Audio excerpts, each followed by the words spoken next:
Hello everyone and welcome back to ELAG. I'm Toni Ajayi and I'm so glad that you're here. Today I have a very good friend of mine, Scott Whitmore, who's also a businessman, and today he'll be talking to us about faith in the workplace. So, Great. Thank you so much, Scott, for being here. Yeah, happy to be here. All right, so we're going to start by you tell us a little bit about yourself. Sure. And your business. Great. Happy to. Good. My name is Scott Whitmore. I'm a Minnesota boy, representing that through and through here. Grew up in Minnesota, born here. Father of 4 super active kids, so that is keeps a lot of activity going. Let's see about my business. My business was started by my dad in 1999, and on a big faith step. My dad was a salesman that said, "Hey, I think I can go do that by myself." And so in 99, he and my mom were actively engaged with the Lord and talking. They felt like they heard God say, "Go start a business." And so he took a huge step of faith. I'm the oldest of 4 kids. My dad and was just hitting the college age. My dad refinanced our house, cashed out all of his retirement to start a business. We had no extra. He used all of his finances available to kind of fund life as he was starting it. And so he started in 99, and I joined in 2007, and he said, "Hey, come learn family business and someday take it over." Wow. So 2007 I joined. I left a career at Cargill where I was a commodity trader. So I was in charge of buying and selling grains, delivering them to facilities around the US, and then also trading on the commodity market, and was a great job. And went and made less money to join the family business to someday take it over. And I became an owner in 2014. So after a kind of 7-year progression, took over ownership, and there were, at that time, 2 or 3 of us full-time employees. Wow. So it's a small business, but enough for my dad to kind of start approaching retirement, and a couple subcontractors.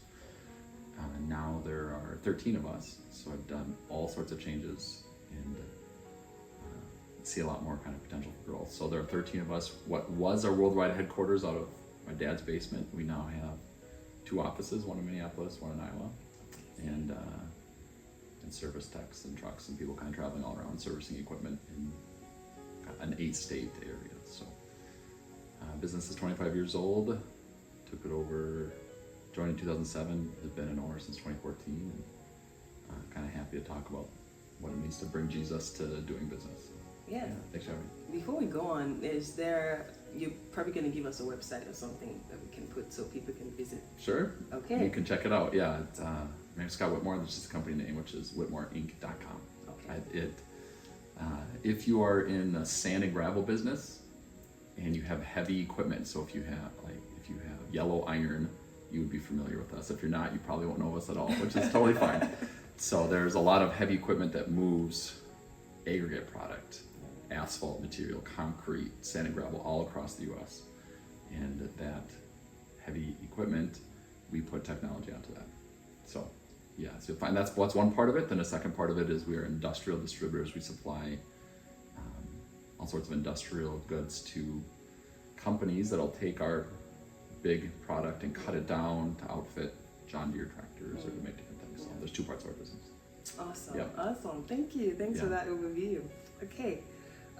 So the first question is, how do you integrate faith into leading a business and managing employees, especially in a very diverse work environment? Yeah, I've been thinking about this question for a while. Now you're going to ask it, and not only thinking about it, but the question of the topic, faith in the workplace. It to me, it seems like it actually shouldn't be a question. Faith in who we live is not just like for pastors. It is for all of us in whatever area of work we do. So I know why it seems to be like divergent at times. You often see people that are trying to that go, I need to make money, so that means it's not faithful. It's not the case at all. Like following Jesus with all we have, and whatever walk of life we're doing, if it's as a teacher, if it is as a truck driver, if it is working in a warehouse, like Jesus has given us gifts from him that reflect him. And so if it's in the business world or whatever we're doing, it's like being him. So that's not exactly what you asked for. We'll get into some more specifics of what it looks like. But following God in what we do is just how I want to live and have. And so I suppose you want more specifics on that, though. Yeah, so specifics on knowing that you have a business, you're running a business, you definitely work with a lot of people, and just assuming that not all of them are believers. So just to understand how you're able to still lead that business and manage a lot of people from different, backgrounds. Yeah. Backgrounds. Yeah, people that are, let's just say, in different journeys towards the Lord. Yes. Or away from the Lord. Yes. Towards them or away from them. How to manage and lead them. Yeah. So specifically, I suppose the question is more about employees. Yes. How to manage and lead employees. That also is a good question. So there's a couple things that I do about that. One is I don't expect less from them, no matter who they are and what are they doing. I'm often always expecting more. So as our business is rapidly changing, I often expect more from them. So like the area of excellence or growth is not less. I expect a certain amount of hours, but not just hours, but output or productivity during those. At times it's slow, but that's okay. Expect people to be engaged and actively working towards the business's goals. And so if people aren't, if they are sitting back and waiting for work to come to them, I go, this ain't working. You gotta be actively working on behalf of the business. So I have those same expectations for everybody. And then we'll give kind feedback, kind and direct. That's not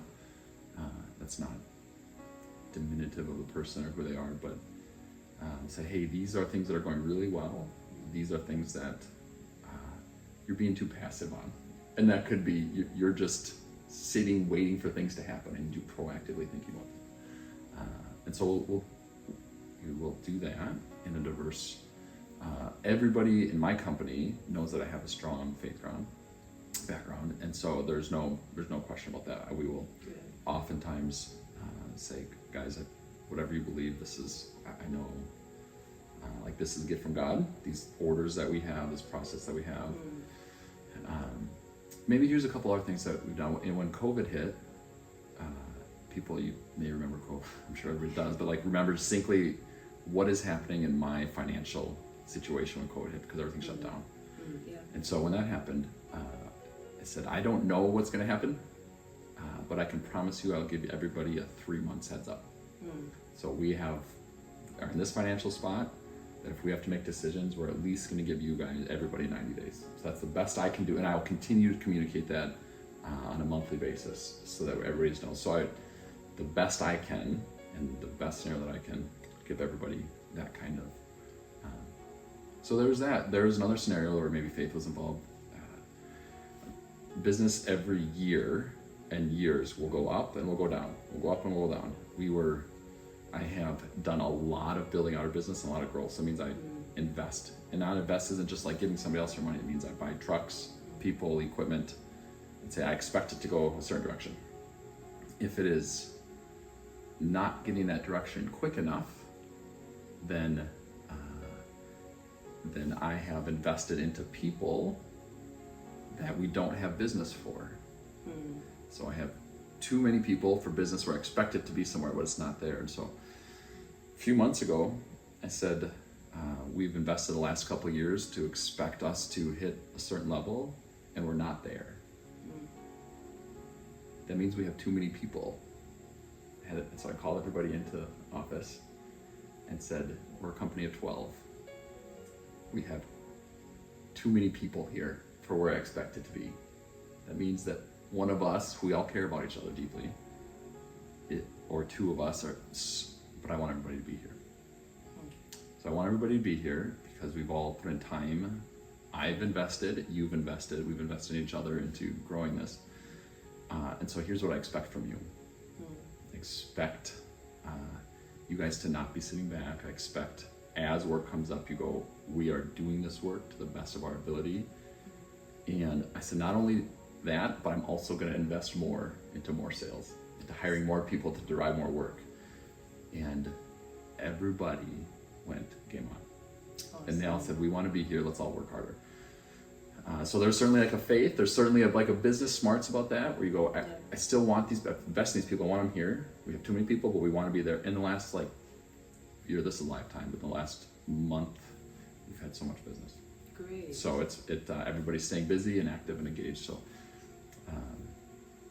maybe those are a couple of examples where I go, that's how we integrate faith. I will say I am always talking to God. Always, Great. In the morning, throughout the day, God, you need to give me peace. And I make big decisions when I have a resting peace. Good. So I make a big decision to let somebody go, to hire somebody, to take on a new business venture when I have heard from God and have a resting peace from Him. So, okay, that's so there you awesome. go. I've talked a lot. What else you got?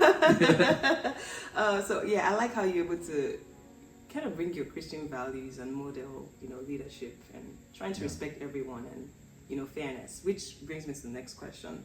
So you talked about, letting someone go. What are some of the challenges that you face in balancing business decisions with biblical principles like integrity, fairness, compassion, and, how have you walked around or navigated, conflict resolution or times when you have to let someone go, but then that that's the only source of income they have, and you have to think about kindness and compassion as a believer, but you also have to think about your business. So here's what I've done. So it's really easy to follow the Lord, and when everything's going super well, it's really easy to say praise God, high five, things are going really well. When there's conflict with either employees or inside a company or with customers, that's the question. Now what happens? And so let's talk about two different scenarios. So when we've had to let employees go, it is often because their skill set isn't matching with the job list.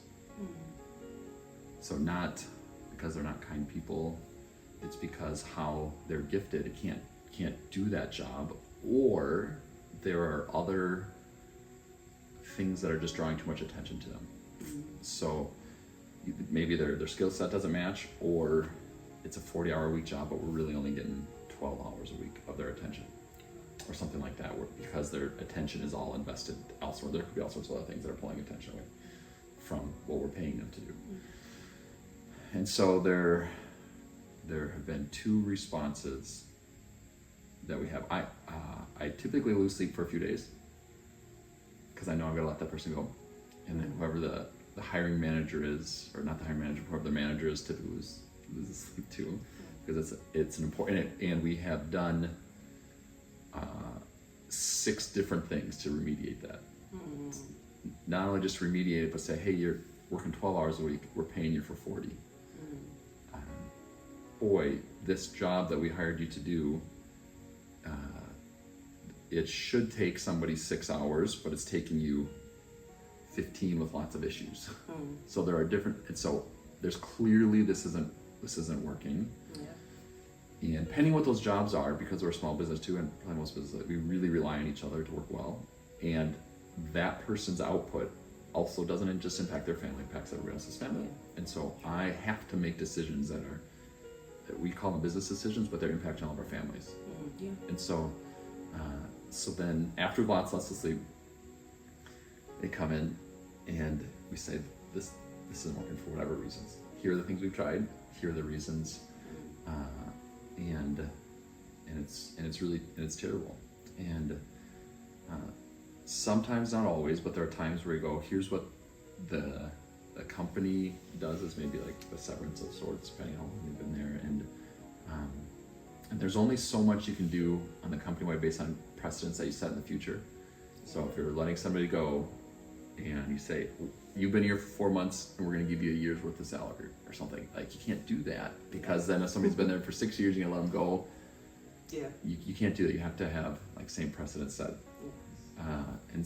But so here are the reasons why it's not working, and then I have often said, and here's a letter on all the things I see who you are and as a value of somebody, and so this ain't working, but here's who you are. And so it's really important that and we've done that a few times. And so there's that conflict that you have to address it, And you have to address it because that impacts the culture of the company. Everybody goes, oh, you're expecting this of me, but that person's doing this. And my expectation for everybody's up here. And then, so you have to take care of that either through training or if it's just not working, you just can't, it's just not working. Yeah. And then you have conflicts with customers. And that one's a little bit, not even more difficult, but there's always this like risk of what if we lose this customer, what if they're bad? And where we keep settling on, if it's our issue, we take care of it.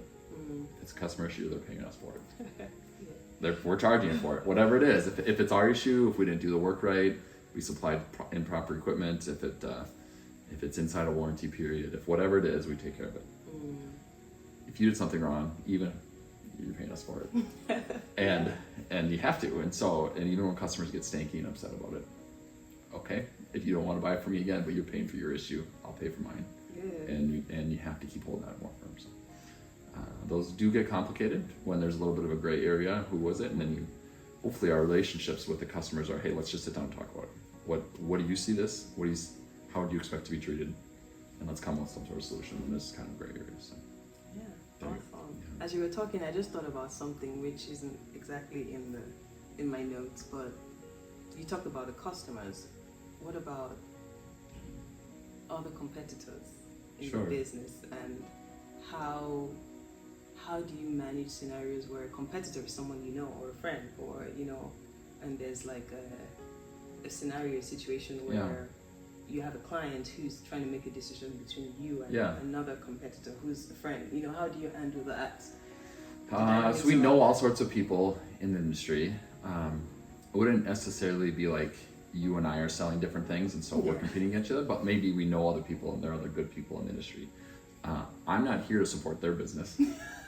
I'm here to support mine. And so I am going to do the best I can to have the business awarded to us. And if customers make decisions to go elsewhere, they make decisions to go elsewhere. And it's okay. And so we all make different decisions to buy whatever we're buying.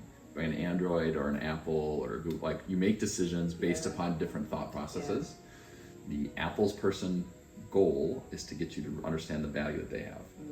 Android's person's goal is to get you to understand the value they have. So we present our value, we do everything we can, and that doesn't align with what you want because you think Apple's taking over the world and you don't want that, then you don't buy that. There's nothing you can do. There's nothing Apple. So there are things like that. But my job is not to support other companies. My job is to support mine, and my people are employed by me. So we'll do whatever we can to get awarded the business, and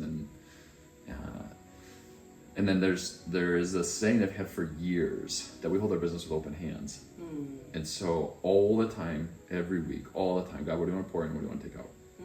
So he gets to do that. I'm gonna do. He's given us gifts to execute our gifts on behalf we can, but then we have to go. Like, you're gonna give and take all the time for years and years and years. I don't like when he takes. I always like when he puts in, but we have to keep going. Okay, you're in charge. You know what you want to give us and what you don't want. So,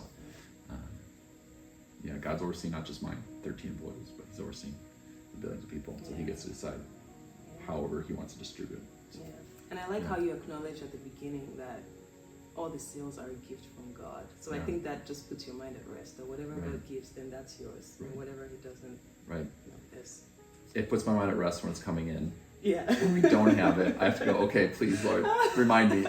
He's like, I am reminding you. Yeah. I'm still in charge. Yeah. So, and I like the open end analogy too. As a business owner, how do you maintain a sense of, I think you mentioned this already about how you talk to God every day. So I think you've already answered the question somehow. So as a business owner, how do you maintain a sense of spiritual grounding and purpose, especially when you're dealing with the pressures of running a company? So if you're able to, what are some of the personal spiritual practices that you that help you to manage the responsibilities of running a company? I journal a lot, and I journal my prayers out to God a lot, and so I am always trying to hear from the Lord. So it's not just journal, but like, God, what are you saying? And so I will go for walks and just trying to listen to what God is saying. And then when as specific things come up, I don't make those decisions until I have like a resting peace. And that's how I know that is for whatever big decision has been in my life, to get married, to start a family, to build a home, to change careers, to hire, whatever these decisions are, God has like communicated in the same way. And so those are pretty similar. Right now I'm listening a lot of Bible Project. Bible Project has the Beatitudes that they're going through this year, and so I'm probably halfway through that. I listen to that a few times a week as I go through walks. I'm currently in the Psalms, and when I stop and read, there was a week where every day I had a different emotion about something. Maybe it was a day of worry, maybe it was a day of celebration, maybe it was a day of just knowing that God's already in the future, but needing Him to tell me that. Whatever psalm I read for that day was that author had that exact same emotion. And so as I stop, I'll just plow through them, talk to the Lord and say, okay, let me read this psalm 3 or 4 or 5 times. What are you saying to me, God, through that? And so it's not every day, but 3, 4, 5 times a week. It is taking that time. If I have it at home, I try to take that time at home before kids getting ready for school in the morning, trying to accomplish everything. Sometimes it'll be I'll get into work at 8:05, and from 8:05 to 8:35, I'll just close my door and have that time and journal and read. And so it's not every day, because all days are different, but it is often a regular rhythm of talking to God, listening to Him, and then having Him pour into me too. And so the consistent time of spending time with God, all consistent, and not be intense, but it's very consistent. Yeah, it's all look different. Yeah. That's very helpful. Thanks for sharing that. So what is one leap of faith decision that you've made in your business that ended up working out better than you expected? So a time when you had to take a risk. Yeah. Well, I'm still waiting for the jackpot moment. Jackpot moment. There are lots of steps and faults and things working well and not. There's lots of mostly progression. There's been a few times where we have found we've been interviewing for certain positions of people that we want to join our company, and they weren't the right fit for that position, but we said we want that person, and have hired that person, and it worked out really well. And so there's a little bit of a faith step, because we realize we're not. Over the last 4 or 5 years, I have often hired, as we're growing, or I see where I think our God wants us to go, we've often hired for roles, because we're creating these roles that I have 20 hours of work a week right now, and we expect this to build. We're going to hire for full time, we expect it to build, and God just, over the next year or two, fills the workload. So it always fills, so that was the right person at the right time to head and join on. So there's that. There have been, so that's with employees. There have been business additions where you look at what product lines you're going to sell and represent. You go, let's go after that. Right now, I'm in the midst of a big one for us, where we are investing in kind of this new product line, and I've just felt a lot of peace about it, because it fits knowledge, what we know, and we're going to put a lot of finances into that. Let's see what happens. So ask me again in a year. Okay, we'll definitely come back. We'll find out how that's going. I'm curious. Aside, you talked about peace a lot, which really resonates with me, because that's also one of the things, one of the ways that God, gives me a green light to do anything once I have peace of mind. But I'm curious, you mentioned doing an interview for someone who didn't exactly have the skill set, but was there any other thing? Was it like an intuition, or was it just a peace? Was it something else that made you say, well, I want that person? Or was it just, was there something else? Yeah, I think it's all sorts of things. The culture that we have, and the people that care about each other that we have, when you're hiring somebody, for the most part, if that person will fit or not, based upon references and based upon interaction with them. And so these other times where I want to add that person, there's been other context around that. There's been some known history, some known interaction from other people that have given us some input, and I want that. What's it going to take to get that person on my team? And so there is that. And we really believe that the Holy Spirit lives in our daily lives or not. And so I think that piece is like an output of that Holy Spirit interacting with us. And so intuition, peace, hearing from Him is also practice, and so we believe that He's engaging with us daily or not, and so we go, I think that's from God. I think I should pay attention to that. Now let's make a decision based on it. So you choose to make those decisions or not. So it's also a person's skill set. Now, do they culturally gonna fit, but do they have skill sets that we want? Skill set, historical context, personal engagement, there's lots of sorts of things that go. Let's bring that person to our team. So. Good. What you just said right now it's a big deal, even for I feel like life outside business, because a lot of people make decisions based on instinct or just peace, but there's more to. There's historical context, like knowing, prior information. Those are the ways that God can lead us into making right decisions. Wisdom. Yeah, wisdom. It's not just like, how do I feel? Yeah. Are they gonna work?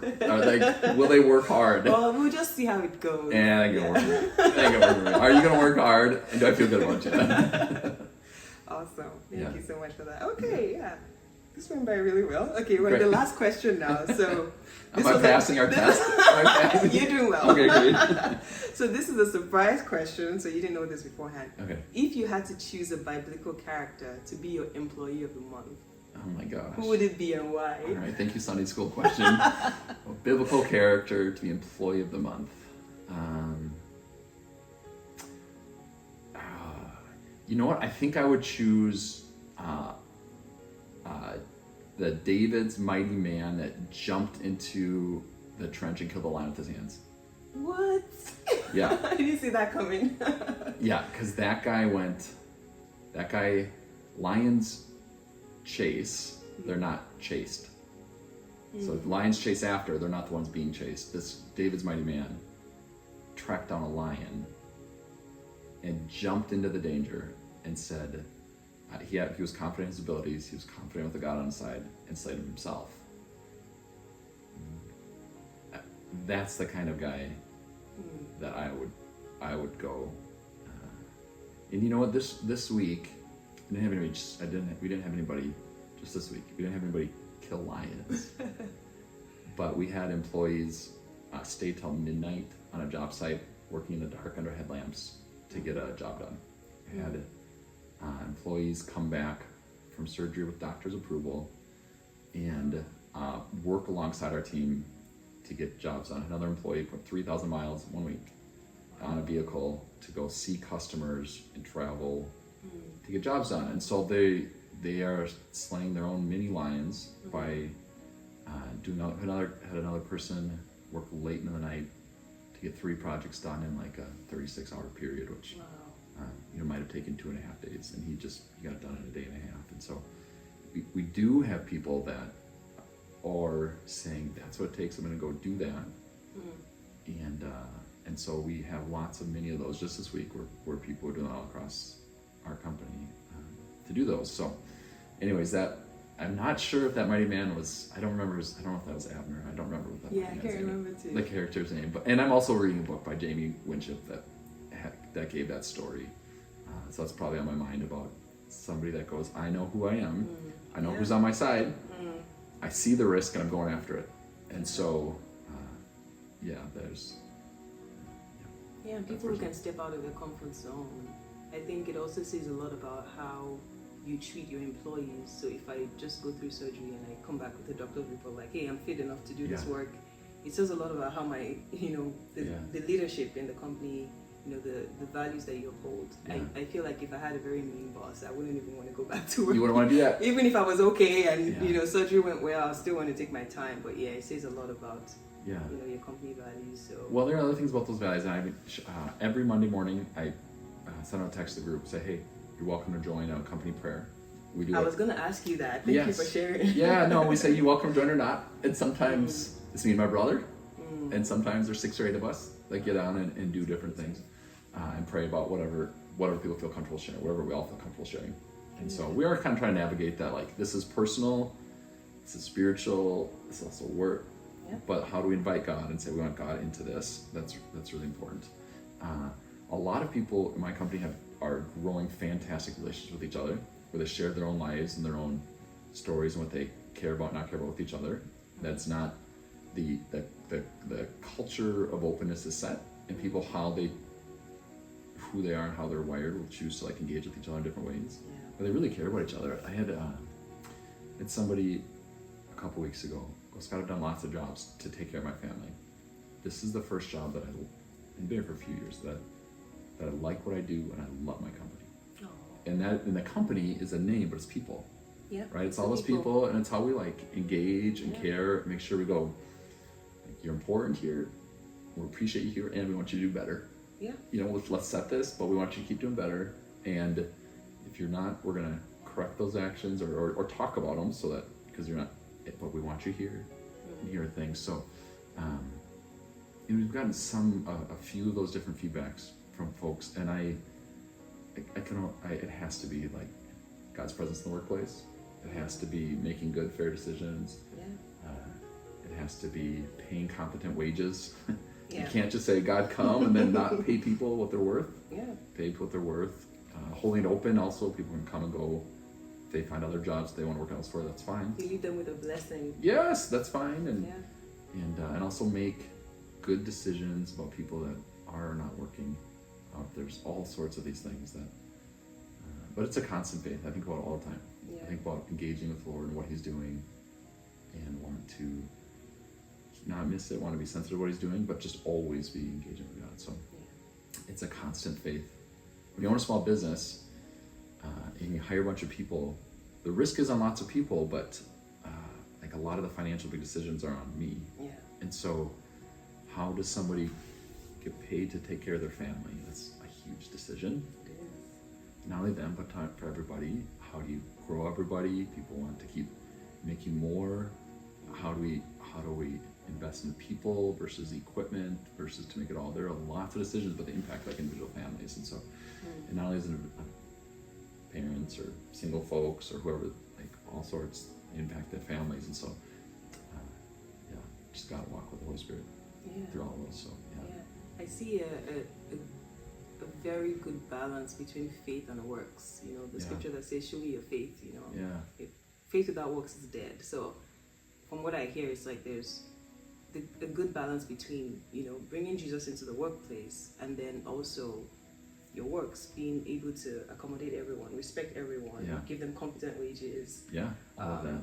And if they're not working out, you gotta get them to like do better. Yeah, yes. Also being firm. Wow, Yeah. being firm, but also being kind. Yeah. You know, so that's a very good balance. Yeah. Let me give you one last question. Oh, bring it on. What advice would you give someone who's starting a business? Who's starting a business? I would advise them to get lots of counsel. Good. Advise them to get lots of counsel. Talk to other people who started businesses. Talk to people who run businesses. Don't just talk to your peers who are encouragers. We need those. We need people. We need people like, you can do this. I believe in you. But there's lots of counsel about